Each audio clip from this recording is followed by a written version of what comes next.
শেষদায় যে মানুষ মরতেছে। কয়েকদিন আগে বৃষ্টি হলো, এসএসসি এক পরীক্ষার্থী বজ্রপাতে মারা গেছে। ও তো এসএসসি পরীক্ষা দেওয়ার জন্য গিয়েছিল, ওর একটা স্বপ্ন ছিল, নিয়ত ছিল যে আমি এসএসসি পরীক্ষা দেব, ভালো রেজাল্ট করব, কলেজে ভর্তি হব, লেখাপড়া শেষ করব, চাকরি করব, ব্যবসা করব। ওর তো একটা ইচ্ছা ছিল, কিন্তু ইচ্ছা থাকলেই উপায় হয় না, আল্লাহ যদি না চায়। ইমানদার প্রতিদিন অন্যায় করতে পারে না, তাহলে ও কিসের ইমানদার হয়? 365 দিন একদিনও ফজরের নামাজ পড়ে না, একদিনও 5 ওয়াক্ত নামাজ পড়ে না, প্রত্যেক দিন মিথ্যা কথা বলে, প্রত্যেক দিন সুদ খায়, প্রত্যেক দিন গালাগালি করে। ও তো মানুষ হতে পারে না, তো জানোয়ারের থেকে খারাপ, নিকৃষ্ট। আর বেনামাজি এমন, ও যদি মারা যায় কবরের মাটি পর্যন্ত আল্লাহকে বলে, মালিক আমার নিচে ওকে দয়া করে দিও না, কারণ ওর আযাবটা আমি সহ্য করতে পারবো না।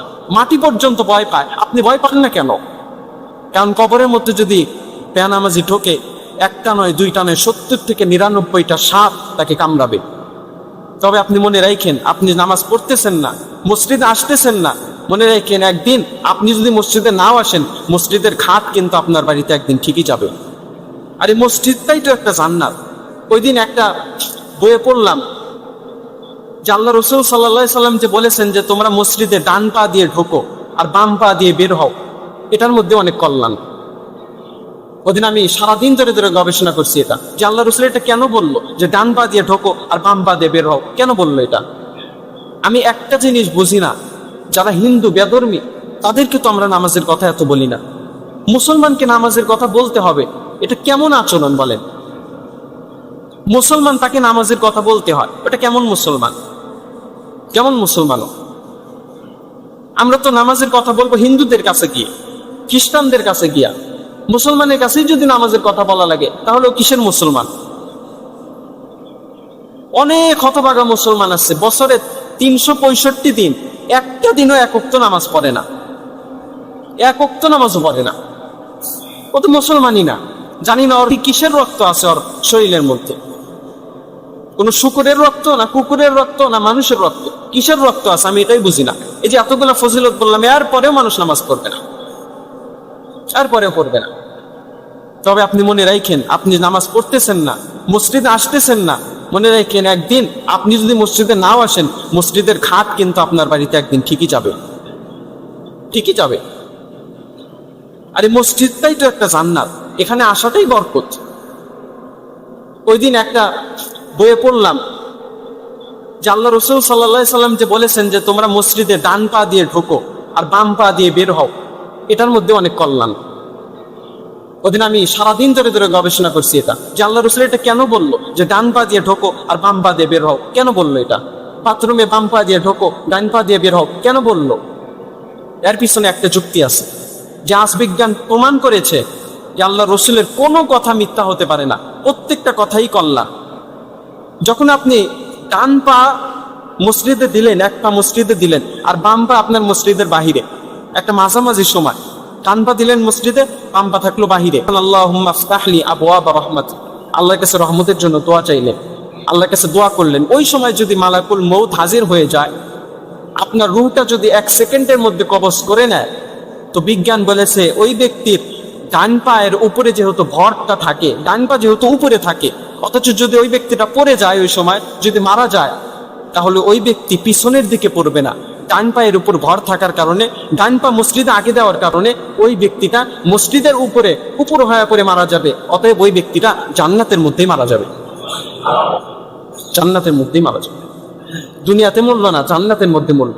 মসজিদটা কি একটা জান্নাত নয়? জান্নাতের মধ্যে মারা গেল। আপনাকে একটা কথাই আমি বললাম, যে আপনি যদি নামাজ না পড়েন, মসজিদে যদি আপনি নিয়মিত না আসেন, মনে রাখবেন একদিন মসজিদের খাট আপনার বাড়িতে ঠিকই যাবে, ঠিকই যাবে। অহরহ মানুষ মরতেছে, প্রত্যেক দিন মরতেছে। শেষদায় যে মানুষ মরতেছে। কয়েকদিন আগে বৃষ্টি হলো, এসএসসি এক পরীক্ষার্থী বজ্রপাতে মারা গেছে।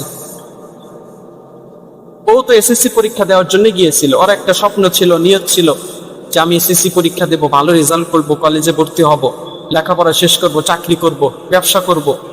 ওর তো একটা ইচ্ছা ছিল, কিন্তু ইচ্ছা থাকলেই উপায় হয় না, আল্লাহ যদি না চায়। আজকে আল্লাহ রাব্বুল আলামিন আপনাকে শক্তি দিছে, সামর্থ্য দিছে, এরপরে আপনি আসলেন না, মনে রাখবেন আপনি কপাল পরা।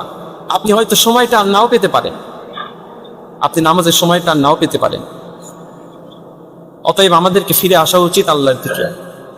ইমানদার প্রতিদিন অন্যায় করতে পারে না, তাহলে ও কিসের ইমানদার হয়?